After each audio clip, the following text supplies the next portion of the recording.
Hi guys, welcome in this channel. This reading is for collectives, so energy of collectives around this time.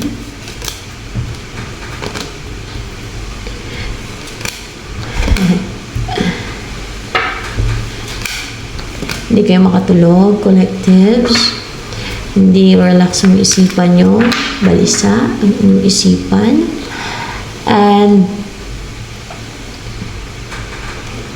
you're in separation right now, maybe with your person, with strength, confidence.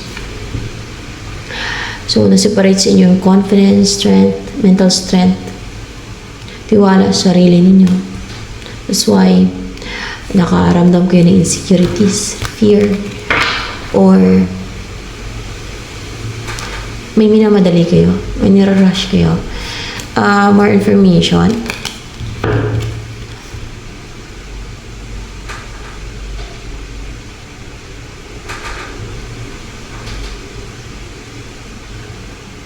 Para hindi makapag-message itong si King of Pentacles, ma-block, pigilan ang pag-send ng message ni King of Pentacles. Yun ang nirarush nyo.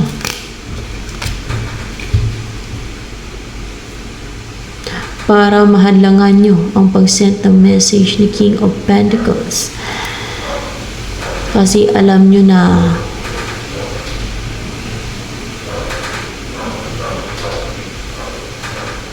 hindi na siya lito. Hindi na siya distracted yung isipan niya. So, gusto niyo man-distract na naman. Marang, man-plan. Kasi alam niyo na gusto niyo asawahin ito. Ito si Empress. At nanghinayang siya kay Empress.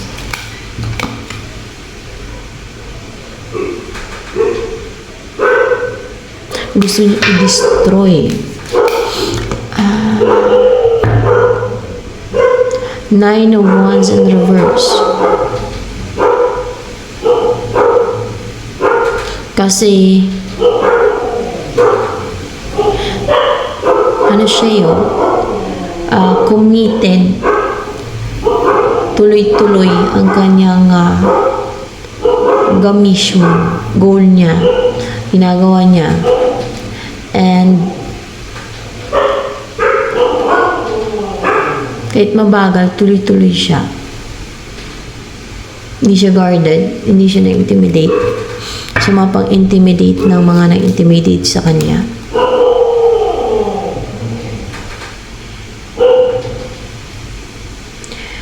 Na hindi siya contented sa buhay niya without yung si Empress. At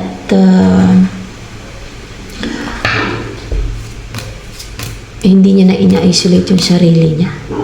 And alam niyo, hindi niya na i-ghost ni si Empress. And mag-reach out na siya ng tuloy-tuloy kay Empress. Na maging consistent na siya na mag-reach out kay Empress. Ano yun? And strength, 8 of Cups. At malakas ng loob niya, courageous na siyang lumayo sa mga nagpapadali, mga nagbablock, mga hadlang, mga distractions, mga ganyan. Kasi gusto niya nang magkaroon ng strong bond sa kanila ni Empress. At mag-commit at mag-settle down kay Empress para mayroon sila ni Empress. Ano ba sa inyo niyan? Ba't pinapakailaman nyo? Gusto lang. Agawan nyo ng deceit. Yung si King of Pentacles at si Empress. Nainggit. Naiinggit kayo. So, sino masama? Di ba kayong masama? Sino ang evil? Kayong evil. When there is in vain, there is evil. Diba? The root of all evil is in vain. Sinong parusahan ng God sa kabilang buhay, sa impyerno? Natural, yung evil. Kasi may sarili kang buhay, may sarili kang love life. Buhay ng iba, love life ng iba, gusto niyong pigilan, hadlangan.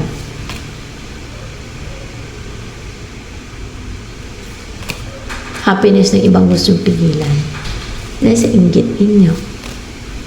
Ito ay, collective. So, depende na yan sa inyo. Kung makarelate kayo, hindi. Kung maaaring yung iba sa inyo makarelate sa reading, iba hindi, maaaring reversal din, ganun. So, more information. Kaya, dahil sa inggit ninyo, inaatake ninyo ng witchcraft, the shadow side, o sinisindan ninyo ng demon, o mga gusto ninyong kontrolin, pigilan, manipulahin, yung isip, yung buhay, yung relation, yung connection ng dalawa na yan, para hindi sila ma-unite. O, kitang-kina kung gaano ka-evil, no? Itong mga naridingan na ito. Kaya pinapaklado niya yung judgment para hindi magtagumpay yung isipan. No? Gano'n naman ginagawa niya, kinukontrol para hindi magtagumpay, hindi makapag-send ng message, hindi magtagumpay itong dalawa na to na magkaroon ng communication. Gano'n. Para mas stagnant sila, ginagawa niyo ng rituals, witchcraft, pang psychic attack, mga kademonyuhan, natake nyo. O, di ba? Gusto nyo patayin, gusto nyo magkasakit, baka pinibigyan nyo pa ng sakit. At para malungkot, maging uncontented sila, ganon. Para hindi mag-take ng action. Eh, wow! Grabe yun.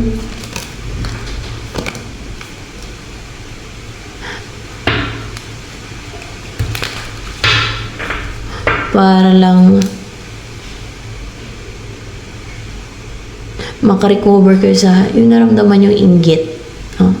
Para pang na-hurt kayo dahil sa inggit nyo. Yan. Na parang nahirapan kayo kasi dahil sa naramdaman yung inggit.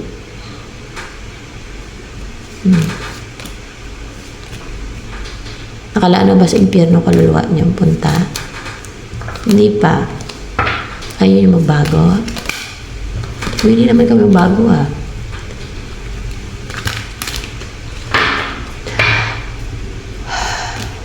Pag pinagpatuloy niyan,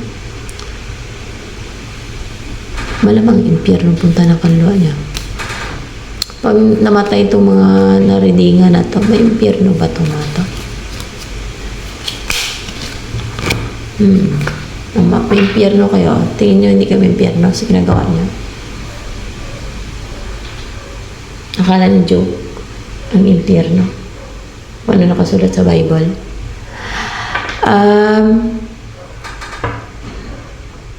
Ako niyan, magbago ako Ako, actually hindi naman ako ganyan hindi naman ako ganyan. Hindi ako kagaya niyo.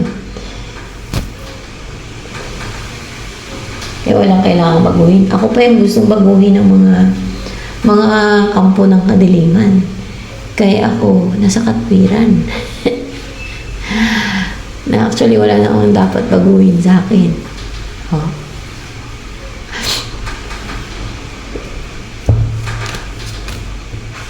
Well, na sila ang dapat may baguhin sa sarili na lang, dapat magbago sila. Tingnan niyo ang pinagagawa, mga deceit, inggit ang pinapairal, witchcraft dahil inggit. Kita nyo? Willing naman para magbago. Magbago kayo at maaga pa.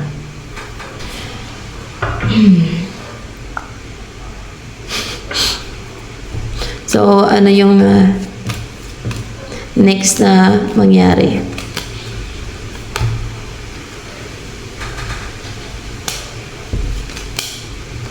Hindi kayo makapahadlang dyan. Hindi magtagumpay yung pagtutulungan ninyo. May mga kasamaan kayo na nagtulungan Hindi gusto nyo hadlangan.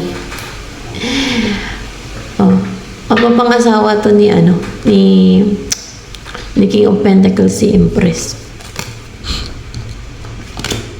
Nagkaroon na yung beginning sa kanila. Magkikita yan sila. Natanggal lahat ng mga nilagay niya sa kanila. Sino salbahe? Sila pa? Kayo ang salbahe. Yan ang totoo dito sa radio. Kayo ang salbahe dito. Oh, kinakarga niyo ng mga baggage ng dalawang to eh. Si Empress at King of Pentacles eh. Hindi na din kayo makapahadlang. Hindi na kayo makapamigil. Hindi na kayo makapangontrol. Hindi na din kayo hindi na kayo malayan ang kapag yung ano yung ginagawa nyo, ano yung ginagawa nyo, excited kayo. No? Oh, meron kayong mga sinasend, mga spells.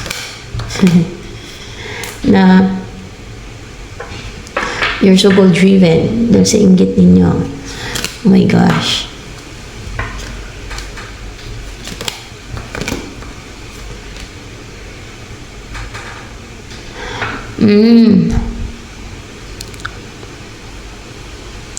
Itong mangyayari dito sa dalawang to. Mamuhay na yun ng fulfilled, happy, contented, at prosperous. Kompleto ang dalawang yan.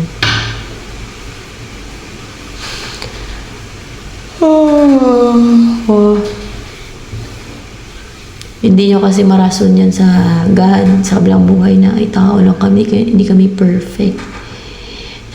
Nainggit kami, sabihin nyo. Marason nyo kaya yan. Hindi yan tatanggapin ng ganang ganyang reason.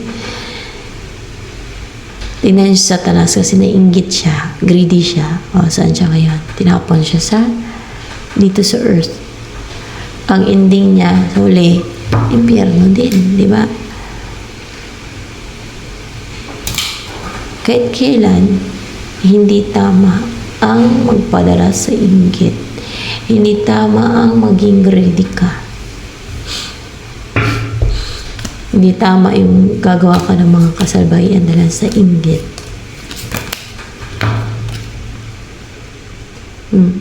Isa lang, madami. Makakawala yan. Yung mga pinang-restrict ninyo. Tanggal yung mga restrictions sa kanila.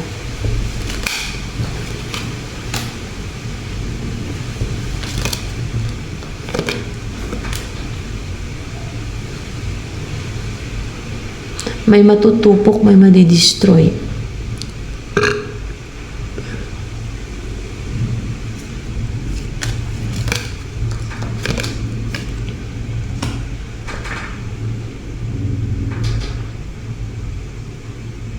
Ano itong matutupok, madidestroy na yan? Itong mga nang atake ng isipan. Kaya wala ng mga atake sa isipan nila. Kayo na-atake ng isipan eh. Na-atake yung isipan ng dalawang yan eh. Oh. At ma-release na din nila yung mga pinagsisend nyo ng mga distractions at mga nagpapalito sa kanila.